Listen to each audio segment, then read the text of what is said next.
అవును పున్నమి, నువ్వు అడవిలో ఉండేదానివంట కదా. ఈ సిటీలోకి వచ్చినప్పుడు అందరూ తినే భోజనం, ఈ డైనింగ్ టేబుల్ అంతా కొత్తగా ఉండేదా?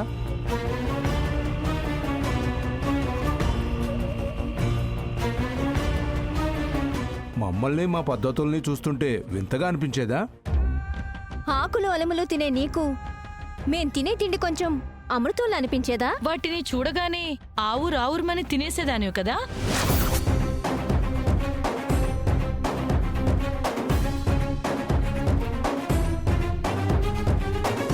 నా ఆకలి కడుపు నింపుకోవడానికే కాని కక్కుర్తి కాదండి. మీరన్నట్టు నేను అడవిలోనే పెరిగాను. ఆకులు అలమలు తినే బ్రతికాను. నేల మీద కూర్చున్నాను, నేల మీదే పడుకున్నాను. కానీ ఏ రోజు మనిషిని వేరు చేసి మాట్లాడలేదు. నా నవ్వు కోసం ఎవరినీ గేలి చేయలేదు, అందరి ముందు అవమానించలేదు.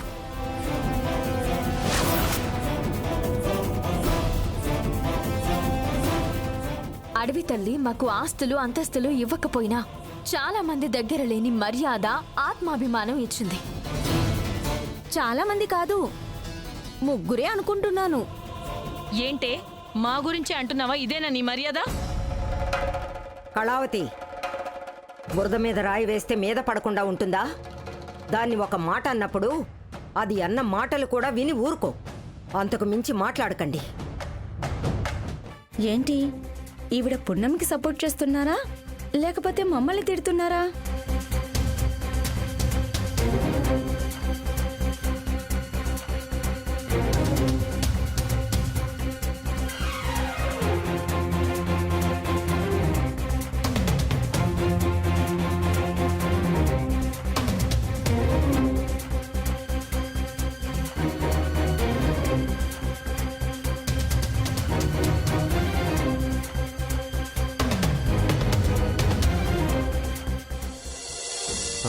అందరూ వెళ్ళిపోయారు కదా, ఇప్పుడు నువ్వు కూర్చొని తిను పున్నమి. అత్తయ్య, అక్క, మీరు కూడా రండి, కూర్చుని తిన్నా. వద్దు పున్నమి, నీతో మేం కూడా కలిసి తినకూడదు. ఇది అత్తయ్యగారు రూలు. పున్నమి, అయినా నీకు విలువివ్వని వాళ్ళ గురించి నీకెందుకు? అయినా నేను నీకు వడ్డిస్తాను, నువ్వు తిను. అయ్యో వకీల్ సాబ్, మీరెందుకు వడ్డించడం? నేను తింటాను. పర్లేదులే పున్నమి, అయినా ఇదేం పెద్ద పని కాదు కదా. అది నేను సాయం చేయనా పృథ్వీ? పెద్దదినా, నీకెందుకు? మొగుడు పిల్లలన్న తర్వాత వాళ్ళ కష్టం మీద వాళ్ళు పడతారు, మధ్యలో మనమెందుకు? అయితే సైడ్ అయిపోదామా? అదే కదా నేను చెప్పేది. అత్తయ్య, మీరు కూడా రండి. నువ్వు కూర్చో పున్నమి.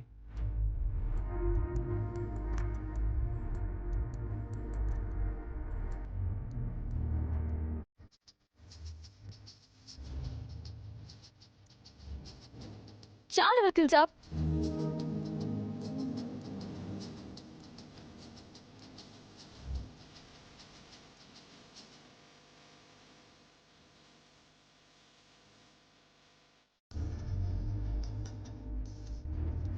తిను పున్నమి.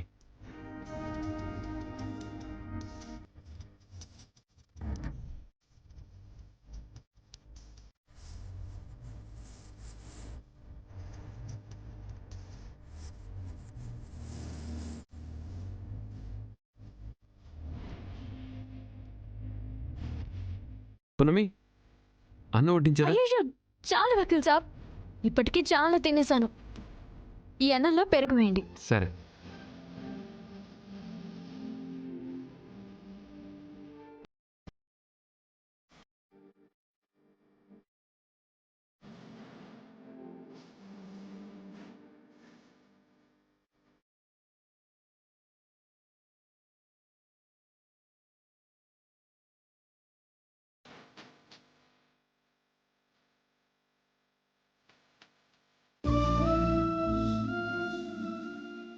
పున్నమి, నీలో నచ్చంది ఏదైనా ఉందంటే అది ఇదే.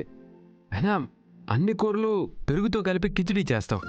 వకీల్ సాబ్, దీని గురించి మీకు తెలియకేలా మాట్లాడుతున్నారు. అన్నీ కలిపి తింటే అబ్బా, ఆ రుచే వేరు. ట్రై చేయండి మీరు.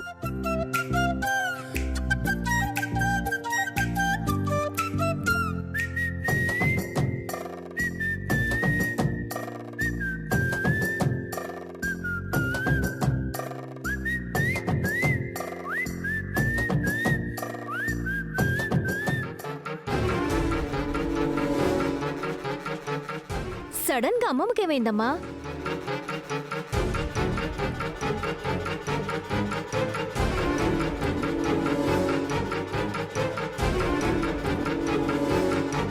నాతో రా, చెప్తా.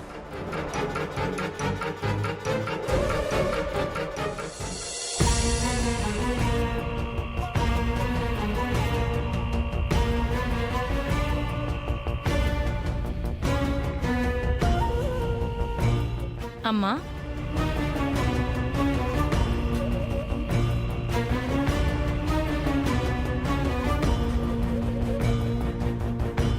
చెల్లి గుర్తొచ్చిందా?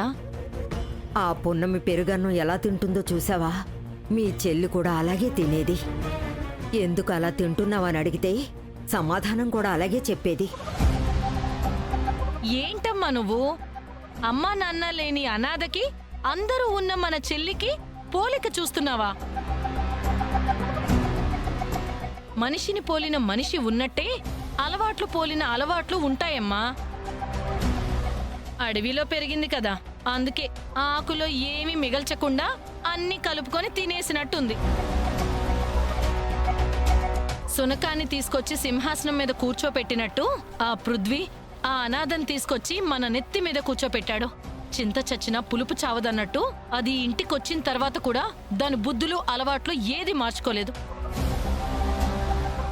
అలాంటి దాన్ని చూసి అసహించుకోవాలి కాని చెల్లి గుర్తు రావటం ఏంటమ్మా? ఈ రోజు పున్నమి తిండి చూడ్డం అంత విచిత్రంగా ఉంది. ఆ దేవుడు నాకు ఏదైనా పరోక్షంగా చెప్పాలనుకుంటున్నాడా, లేక కాకతాళీయంగా జరుగుతుందా అర్థం కావడం లేదు. అంటే ఏంటమ్మమ్మా? ఆ పున్నమి మన పిన్ని కూతురు అనుకుంటున్నావా? చిచ్చి, ఇదెక్కడా, నా కూతురెక్కడా? దీనికి నా కూతురికి నక్కకి నాగలోకానికి ఉన్నంత తేడా ఉంది. ఉద్యోగం చేయడానికి వెళ్ళి ఎవరినో ప్రేమించి పెళ్లి చేసుకుంది. నాతో ఒక్క మాట చెప్పుంటే నేనే దగ్గరుండి అంగరంగ వైభవంగా దాన్ని పెళ్లి చేసేదాన్ని. ఈరోజు నాకు గర్భశోకం ఉండేది కాదు. అమ్మా, ఇందులో నీ తప్పేమీ లేదు.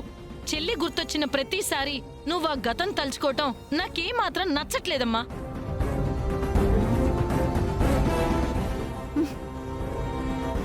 అవునమ్మమ్మా, ది గ్రేట్ భానుమతి అంటే అందర్నీ భయపెట్టేలా ఉండాలి కానీ ఇంత సెంటిమెంటల్ గా ఎమోషనల్ అయిపోకూడదు. పిన్ని ఎక్కడున్నా తన ఫ్యామిలీతో సంతోషంగా ఉండాలనే కోరుకుంటున్నావు కదా, అక్కడితో ఈ ఆలోచన ఆపేయి. నువ్వెంత గుర్తు చేసుకున్నా బాధపడినా పిన్ని రాకపోగా నీ ఆరోగ్యం మొత్తం దెబ్బతింటుంది. నా మాట విని దీని గురించి ఎక్కువ ఆలోచించకుండా ప్రశాంతంగా నిద్రపో. అమ్మా, నువ్వు ఈ చల్లగాలిలో ఎక్కువసేపు కూర్చోవటం నీ ఆరోగ్యానికి అంత మంచిది కాదు. ఏమీ ఆలోచించకుండా వెళ్ళి పడుకోమ్మా. మీరు వెళ్ళి పడుకోండి, నేను కాసేపు ఆగొస్తాను. సరే అమ్మా. మీరు వెళ్ళండి. నువ్వు రా శృతి.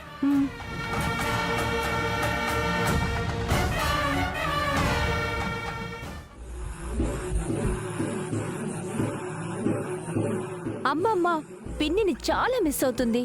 అందుకే చిన్న చిన్న విషయాలను చూసి బాధపడుతుంది. అసలు ఆ పున్నమిని బాగా తన్నాలి. అడవి మనిషిలాగా ఇంట్లో పిచ్చి తిండి తింటుంది. అంటే మీ చెల్లిది కూడా పిచ్చి తిండి అంటావా? అంతే. నాకు మా చెల్లికి ఎప్పుడు చిన్నప్పుడు పెరుగన్నం విషయంలో బాగా గొడవ పడేవాళ్ళం. మా అమ్మ ఎప్పుడు మా చెల్లికే సపోర్ట్ చేసేది. అలాంటి అలవాటు ఈ పున్నమికి ఎలా వచ్చిందో మరి.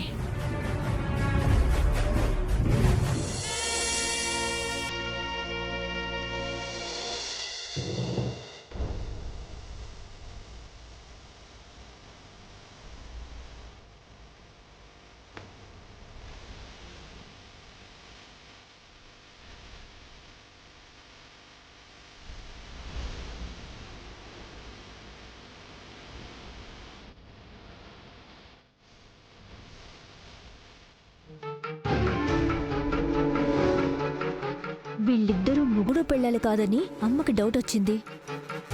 పుణ్యమేమో పాలు తీసుకుని వెళ్తుంది. అమ్మ అనుమానం నిజమా లేక వీళ్ళ మధ్య రిలేషన్ నిజమా? అదేంటో ఈ రోజే తేల్చేయాలి.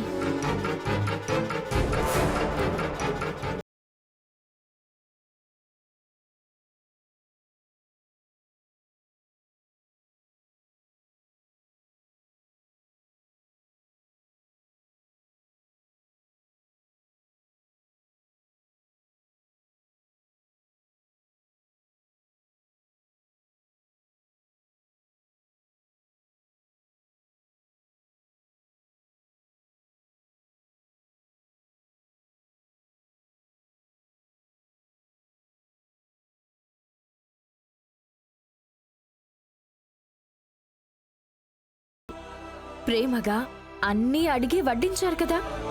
పునమి, నీకు ఆశావాదం చాలా ఎక్కువ. కాదు వకీల్ సాబ్, అర్థం చేసుకునే గుణం ఎక్కువ.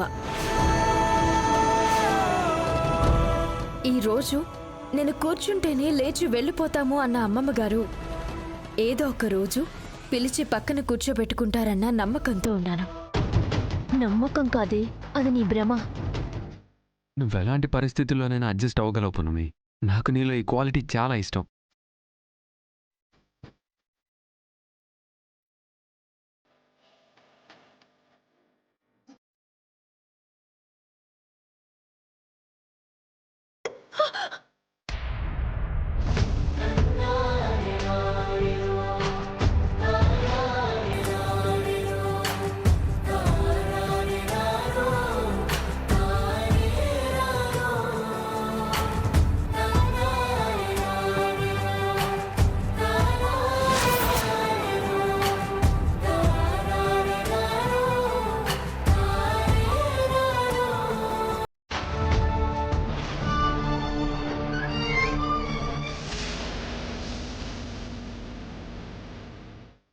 పునమి, ఈరోజు నేను చాప మీద పడుకుంటాను, నువ్వు పైన పడుకో. వకీల్ సాబ్ వద్దు, నేను కింద పడుకుంటా, మీరు మంచం మీద పడుకోండి.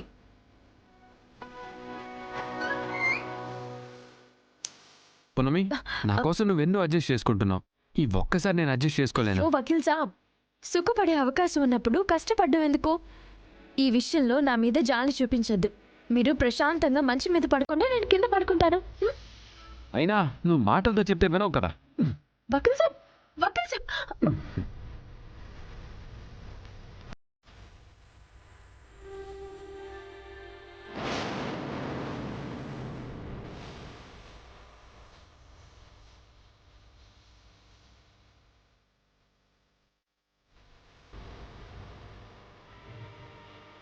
నువ్వు ఇక్కడే పడుకో. కిందకొచ్చావంటే కాళ్ళు ఎరగొడతాను.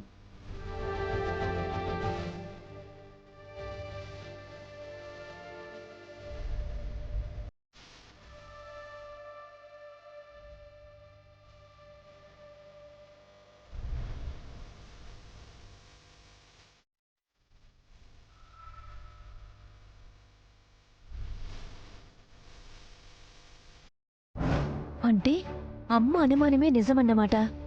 మొగుడు పెళ్ళాలుగా ఇంటికొచ్చి ఒకరి మీద ఒకరు ప్రేమ ఒలకబోసుకుంటూ గదిలో మాత్రం దూరం మెయింటైన్ చేస్తున్నారంటే సంథింగ్ ఈజ్ రాంగ్. అదేంటో కనిపెట్టాలి, వీళ్ళ నాటకాన్ని బయట పెట్టాలి. చెప్తా. ఒక ఆడదాన్ని మీ అంత గొప్పగా ఎవరు అర్థం చేసుకోరు వకీల్ సాబ్. ఈ ప్రేమ నిజమని నేనంటే వెంటనే మీరిది ప్రేమ కాదు స్నేహం అంటారు. మన మధ్య ఉన్నది ప్రేమైనా స్నేహమైనా మీతో కలిసి ఉండడం నాకు చాలా సంతోషంగా ఉంటుంది.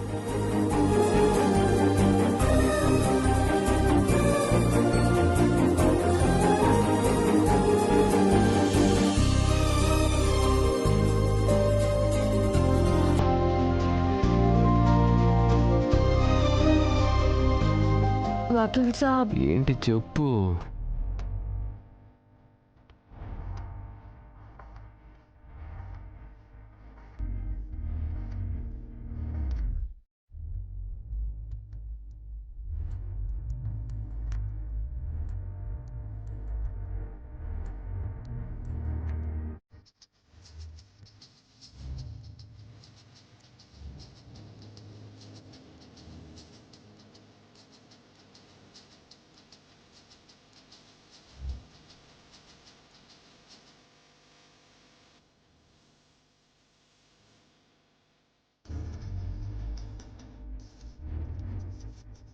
వకీల్ సాబ్, పునమి, మిమ్మల్ని నిన్ను నేను చెప్పాను కదా కింద పడుకుంటానని. నేను చెప్పాను కదా కిందకొస్తే కాళ్ళు ఎరగొడతానని. మీరేం చేసినా సరే నేను మాత్రం పైన పడుకోను. నాకు చాలా ఇబ్బందిగా ఉంది, నిద్ర రావట్లే. ఏంటది? మెత్తగా ఉన్న పరుపు నీకు ఇబ్బందిగా ఎలా ఉంటుంది? అవును, చాలా ఇబ్బందిగా ఉంది. కావాలంటే మీరే వెళ్ళి పడుకోండి, నేను మాత్రం ఇక్కడే పడుకుంటాను. సుఖపడే అవకాశం ఉన్నప్పుడు కష్టపడడం ఎందుకు అని అన్నావు. సో ముందది నువ్వు తెలుసుకో. తెలుసుకుంటానులే కానీ మీరు వెళ్ళి పడుకోండి, ఒక నిద్ర వస్తుంది. చెప్తే వినవు కదా, నువ్వు మొండిదానివి. కర్మ కర్మ కర్మ. తెలుసు కదా, వెళ్ళి పడుకోండి, వెళ్ళండి.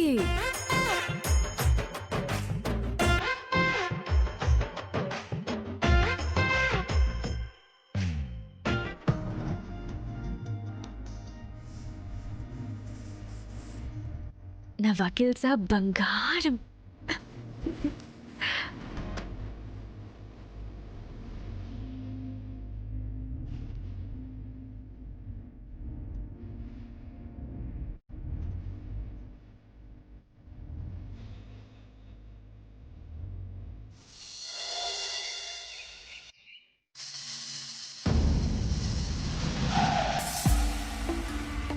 ఫస్ట్ వాళ్ళిద్దరి మధ్య మాటలు రొమాన్స్ చూసి ఈ దరిద్రం చూడ్డం నాకెందుకు అనుకున్నాను. ఇలా తిరిగానో లేదో వాళ్ళిద్దరి మధ్య దూరం అప్పుడే తెలిసిపోయింది. కిందొకరు పైనొకరు పడుకున్నారు. ఒకే చోట పడుకోవడానికి ఇద్దరు అసలు ఒప్పుకోవడమే లేదమ్మా. ఆ రోజు నాకొచ్చిన అనుమానం ఈ రోజు నీ వల్ల నిజమైంది. బయట ప్రపంచానికి పృథ్వీ పున్నమి ఆదర్శ దంపతులు, కానీ 4 గోడల మధ్య మాత్రం రహస్య స్నేహితులన్నమాట. స్నేహితులు శత్రువులు అదే మనం కనిపెట్టాలమ్మా. శత్రువులైతే ఎవ్వరూ లేనప్పుడు వాళ్ళిద్దరూ నవ్వుకుంటూ మాట్లాడుకోరు కదా. అంతేకాకుండా పృథ్వీకి పున్నమికి ఒకరి మీద ఒకరికి ప్రేమ గౌరవం ఉంది. పృథ్వీ అయితే పున్నమిని ఒక్క మాట కూడా అన్నివ్వడం. ఏమో అమ్మా, ఎవరికి తెలుసు? ఈ ఇంట్లో ఉన్నన్ని రోజులు అలా ఉండాలని వాళ్ళు ఫిక్స్ అయ్యారేమో. ఇదంతా వాళ్ళ నాటకాల్లో భాగమేమో. ఏమోనే, నాకు అనుమానం వచ్చిన రోజే వాళ్ళిద్దరి మీద రీసెర్చ్ చేసుంటే ఈ పాటికి వాళ్ల గుట్టు రట్టయిపోయేది. రట్టయ్యేదో రొట్టయ్యేదో ఇప్పుడే తేల్చేద్దాం పద. పద.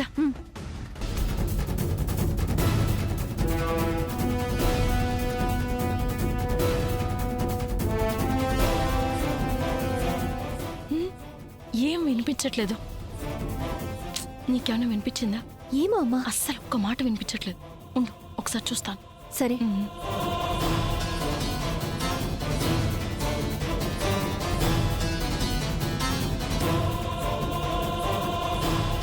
అప్పా ఉండవే, ఏం జరుగుతుందో చూడు నువ్వు.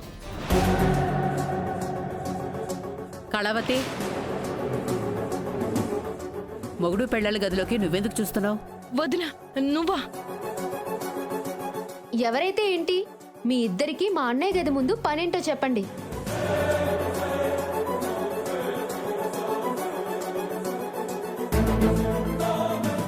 చెప్తే మీరు కూడా షాక్ అవుతారు. షాకా? కొంపదీసి పున్నమి మనిషి కాదు, పృథ్వీ మీద ప్రేమతో వచ్చిన ప్రేతాత్మ అంటావా? పాదాలు ముందుకు కాకుండా ఇలా వెనక్కి తిరిగి ఉన్నాయంటావా? హ, పాదాలు ప్రేతాత్మలు కాదు. అసలు బావ పున్నమి మొగుడు పెళ్ళాలే కాదు.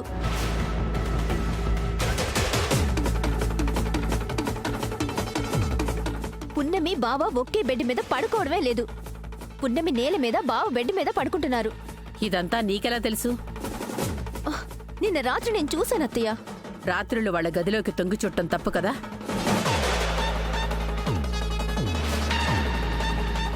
అంటే తను ఉండవలసిన గదిలో పున్నమి ఉందని కోపం, బాధతో లోపల ఏం జరుగుతుందో అని ఆశగా ఆతృతగా చూడాలనిపించిందేమో పాపం. ఏం శృతి, అంతేనా? చిచి, అంత నీచమైన కోరికలు ఆశలు నాకు లేవు. ఇప్పుడు మాత్రం నువ్వు చేసేది మంచి పని అని ఎవరైనా అంటున్నారా? నేనేం కావాలని చేయలేదు కదా వైష్ణవి. రాత్రి రూమ్ ముందు నుంచి నేను అలా వెళ్తుంటే అనుకోకుండా చూశాను, అదే మీకు చెప్తున్నాను. పృథ్వీ రూమ్ లో నేల మీద చాప పరిచి ఉండటం నేను కూడా చూశాను. నువ్వేం చూసావో, శృతి ఏం చెబుతోందో నాకైతే నమ్మబుద్ధి కావడం లేదు. ఏంటోదినా ఇది? అనుమానించాల్సిన వాళ్ళని వదిలేసి నా కూతురు మీద నింద వేస్తున్నారు. మీరు ఒప్పుకున్నా ఒప్పుకోకపోయినా ఒకటి మాత్రం నిజం, పృథ్వీ పెళ్లిపీటల మీద నుంచి లేచి వెళ్లి పున్నమిని భారీగా ఇంటికి తీసుకొచ్చాడు. ఇద్దరు సఖ్యంగా ఒకరి మీద ఒకరు ప్రేమతో ఉంటున్నారు. అలాంటి వాళ్ల మీద అనుమానం ఎలా వస్తుంది? ఎందుకు రాకూడదు?